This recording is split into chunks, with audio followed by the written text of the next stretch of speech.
we reject this new inflation targeting because we think that it's going to increase the cost of borrowing.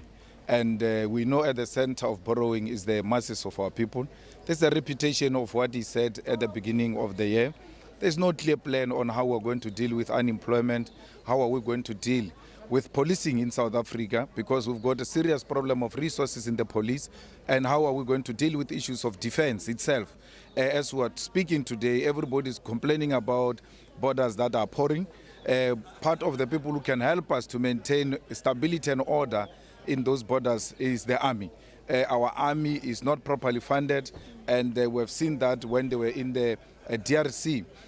This is basically making sure that they outsource that which government is supposed to do. They are making sure that the private sector is at the right position to compete with services that should be provided by the state, in that you are undermining the state capacity to deal massively with infrastructural development. There's no clear plan on how to increase health and how to deal with issues of unemployment and also the deteriorating infrastructure in South Africa. If it wasn't for inflation targeting, what would you have preferred?